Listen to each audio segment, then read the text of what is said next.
They were furious and bewildered. How the Germans treated Soviet women and what punishments they used against them. Greetings! Today, we will talk about girls and women of the USSR who showed courage and heroism in 1941 to 1945. And also about how the German soldiers treated them. What female profession the Nazis valued most of all, and therefore showed mercy. How to do in the Third Reich with defenseless girls, and why they were often hung from trees. What German doctors paid special attention to when they examined our defenders before sending them to concentration camps. Be sure to read the material to the very end to learn all the key facts. False ideas about Soviet propaganda and women.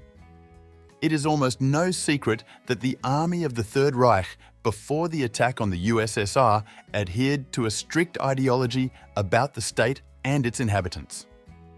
The Nazis were confident of a speedy victory and therefore showed a lot of enthusiasm in the early 40s of the last century. But how surprised they were when their ideology was not fully justified.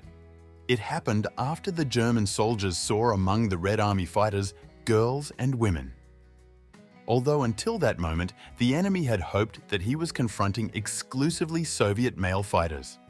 That's when the enemy troops experienced not only shame, but also rage, because a woman should not try on the role of a warrior. Nevertheless, as many of you remember, communism reigned in the USSR, and according to communist principles, there was equality between the rights and responsibilities of men and women.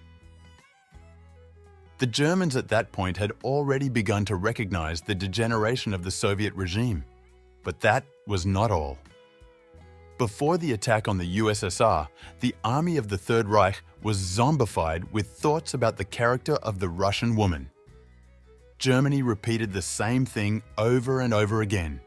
Soviet women are lecherous, mentally retarded, and lacking in self-esteem. And once again, everything went wrong. Later on, the enemy would realize the fallacy of this assertion more than once. The treatment of girls and women of the Soviet Union. We draw your attention to the impression the Germans had after the whole exposure. Naturally, the enemy soldiers remained shocked by what was happening. And if we take into account the fact that Soviet girls and women went to all branches of the army, it infuriated the army of the Third Reich even more. And for good reason. For the Germans, the participation of women in combat on an equal footing with men was considered an incredible disgrace. Whereas in the enemy army, this practice was not common. Female representatives of Nazi Germany served as nurses, worked in industry, and performed the duties of wardens in concentration camps. But to draft everyone into the Third Reich's army is a bit much. To give you an idea of the real scale, it is enough to cite the figures of 1 million people. That's how many girls and women served in the army of the USSR. Many went to the front voluntarily. As was said earlier, women served in all branches of the army: snipers, anti-aircraft gunners, pilots, etc. That is why, since 1941, the Nazis had formed a negative attitude to the female population of the USSR. The command gave orders to kill women on the spot time after time. But in most cases, the Germans were in no hurry. Since the fates of the victims were in full control of the enemy delivered many torments and tortures to the unfortunate. What was done with women from different branches of the army? In the period 1941 to 1945, German soldiers showed particular cruelty to Soviet women. There was no question of any discrimination and gender distinctions. Therefore, the brave female defenders tried to escape even before being captured. Unfortunately, not many managed to escape their fate. Among all other professions, the Nazis showed special reverence for nurses. According to their beliefs, with which one cannot but agree, it is one of the most humane professions in the world. Some Germans never ceased to be amazed at the self-sacrifice of such girls and women. However, there are exceptions. Nurses who were captured by the enemy were subjected to frequent beatings and cruel torture.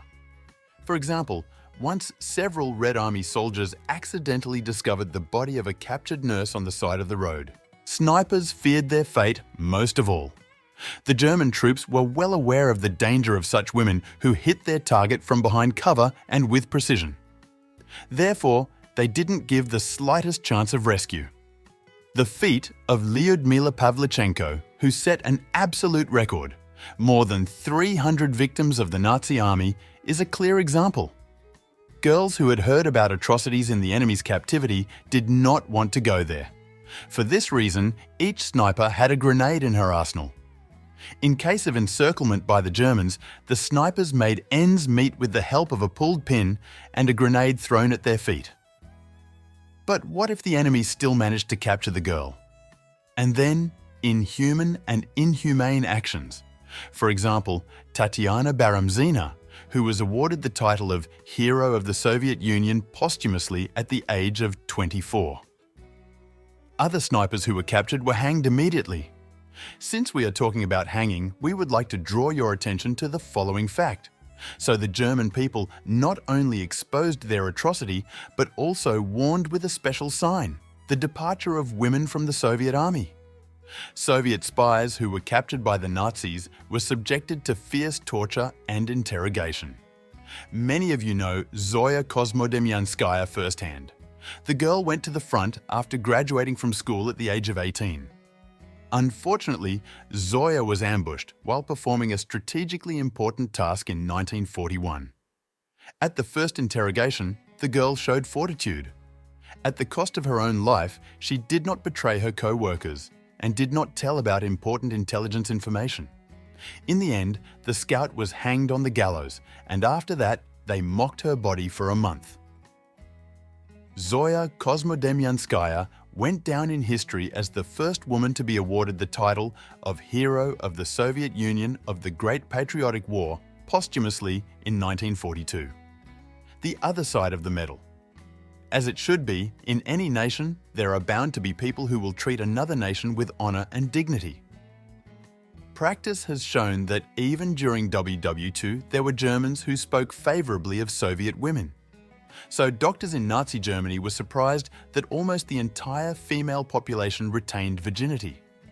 Then they examined female prisoners for venereal diseases before sending them to a concentration camp. Even the Germans had a different impression of the character of the Russian woman. Recall that before that Germany promoted the ideology that all women in the Soviet Union are lewd. The reason for this phenomenon is the absence of any moral principles. Ordinary soldiers of the Third Reich were amazed at the valiant female qualities displayed during the fierce battles. Even young girls did not lose heart in a difficult moment, and so they fulfilled the task to the end and didn't surrender.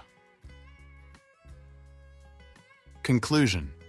Thus, the attitude of the Nazi army to the Soviet women defenders was quite critical.